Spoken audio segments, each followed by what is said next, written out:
Malcolm ഗ്ലാഡ്വെല്ലിന്റെ outliers എന്ന പുസ്തകത്തിൽ പ്രതിപാദിക്കുന്ന ഒരു കാര്യമുണ്ട്. അതിൽ എന്തുകൊണ്ടാണ് ചില ആളുകൾ മാത്രം വിജയിക്കുന്നത് എന്ന വിഷയത്തെ വളരെ കാര്യമായി പറയുന്നുണ്ട്. ഇവിടെ അദ്ദേഹം 10,000 മണിക്കൂർ പരിശീലനം എന്ന ആശയത്തെപ്പറ്റി നിഷ്കർഷിക്കുന്നുണ്ട്. എന്താണ് ഈ 10,000 മണിക്കൂർ പരിശീലനം എന്ന് നമുക്ക് നോക്കാം. Welcome to the channel AV Vlogs.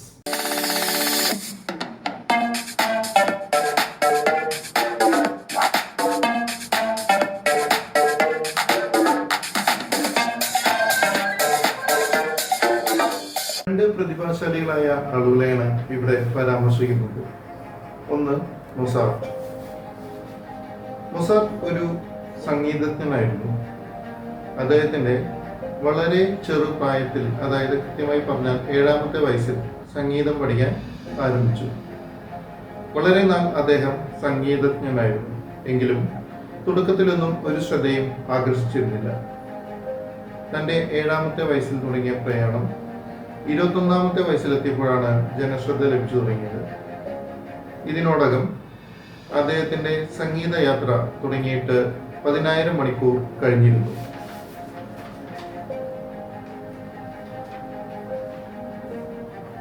രണ്ട്, ബീറ്റിൽസ് ഗായക സംഘം. ഇതേപോലെ തന്നെ 10,000 മണിക്കൂർ പിന്നിട്ട മറ്റൊരു ഗായക സംഘത്തെ കൂടി അദ്ദേഹം സൂചിപ്പിക്കുന്നു.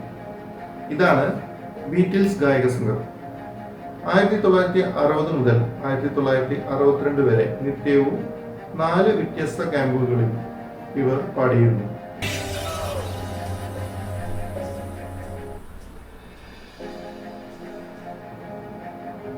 ഇവരും 10,000 മണിക്കൂർ പിന്നിട്ടതോടെ വലിയ പ്രശസ്തി ആർജിച്ചു.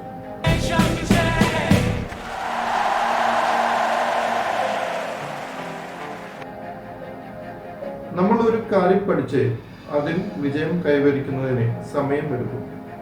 അത് എങ്ങനെ ക്രമപ്പെടുത്തണം എന്ന് നമുക്ക് നോക്കാം. 1 മണിക്കൂർ വിഷയത്തിന്റെ ആമുഖം പഠിക്കും, മനസ്സിലാക്കാം. 2, 10 മണിക്കൂറിനുള്ളിൽ പ്രധാന ആശയങ്ങളെ കുറിച്ച് ധാരണയാകുന്നു.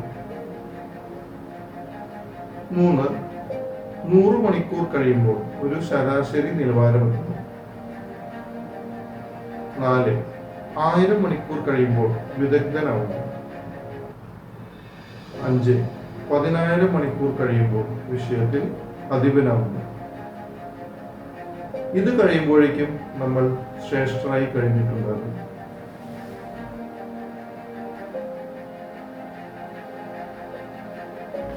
നിങ്ങളുടെ 10,000 മണിക്കൂർ ക്രമീകരിക്കുക.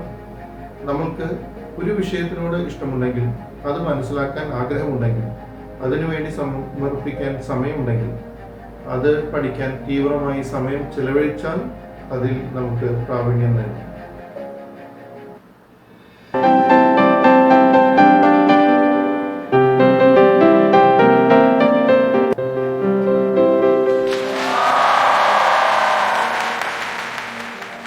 ഒരു ദിവസം 8 മണിക്കൂർ, ആഴ്ചയിൽ 5 ദിവസം, അങ്ങനെ 5 വർഷം. ഒരു ദിവസം 4 മണിക്കൂർ, ആഴ്ചയിൽ 5 ദിവസം, അതായത് 10 വർഷം. അതുമല്ലെങ്കിൽ ഒരു ദിവസം 2 മണിക്കൂർ, ആഴ്ചയിൽ 5 ദിവസം, 20 വർഷം. പിന്നെ ഒരു ദിവസം 1 മണിക്കൂർ, ആഴ്ചയിൽ 5 ദിവസം, അങ്ങനെ 40 വർഷം. ചുരുങ്ങിയ കാലയളവിൽ പ്രാവീണ്യം നേടണമെങ്കിൽ അതിനുവേണ്ടി മുഴുവൻ സമയവും സമർപ്പിക്കേണ്ടി വരും. ജീവിത ലക്ഷ്യം എന്തെന്ന് നിങ്ങൾക്കറിയില്ലെങ്കിൽ ഇപ്പോൾ ഒന്നുണ്ട് എന്ന് മനസ്സിലാക്കുക. അത് എന്താണെന്ന് നിങ്ങൾ തന്നെ കണ്ടുപിടിക്കുക. ഇത് വിക്ടർ ഫ്രാങ്കിന്റെ വാക്കുകളാണ്.